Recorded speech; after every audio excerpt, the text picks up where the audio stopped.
ধনবাড়িতে ঈদ শেষে বাস স্ট্যান্ডকে যানজট মুক্ত রাখার জন্য পৌর মেয়রের বিশেষ উদ্যোগ।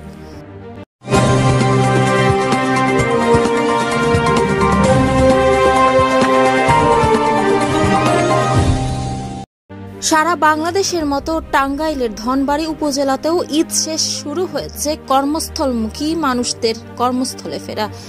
ঈদ শেষে ধনবাড়ি উপজেলা সহ আশেপাশের উপজেলার মানুষের জীবন জীবিকার তাগিদে ঢাকামুখী মানুষের ঢল ধনবাড়ি বাস স্ট্যান্ডে। গতকাল থেকে খুলেছে সরকারি বেসরকারি সব প্রতিষ্ঠান। বুধবার রাত থেকে বিভিন্ন যানবাহনে ঢাকামুখী হচ্ছেন মানুষ। ধনবাড়িতে ঈদ শেষে কর্মস্থলমুখী মানুষদের কর্মস্থলে পৌঁছাতে ধনবাড়ি বাস স্ট্যান্ড এলাকায় যানজট নিরসনে পৌর মেয়র মোহাম্মদ মনিরুজ্জামান বকল এর অভিনব উদ্যোগ গ্রহণ করেছেন। ঈদ আসতেই ধনবাড়ি অস্থায়ী বাস স্ট্যান্ড এলাকা যেন যানজটে শহরে পরিণত হয়। এই যানজট সমস্যা নিরসন করতে গত বৃহস্পতিবার সকালে ট্রাফিক পুলিশের ভূমিকায় নিজেই রাস্তায় নেমে পড়েন ধনবাড়ি পৌর মেয়র মোহাম্মদ মনিরুজ্জামান বকল। এই সময় তার সাথে পৌরসভার অন্যান্য কর্মচারী ও গণমাধ্যম কর্মীরা উপস্থিত ছিলেন।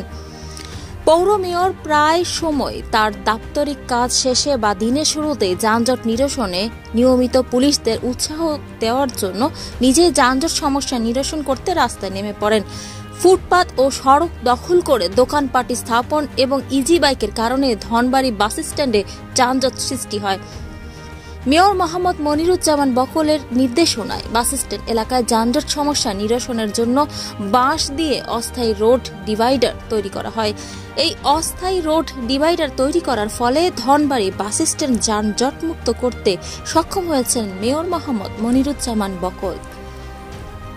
ঢাকা যাওয়ার জন্য অপেক্ষমান সাধারণ জনগণ জানান, সকাল থেকে বাস স্ট্যান্ডে কোনো যানজট নেই।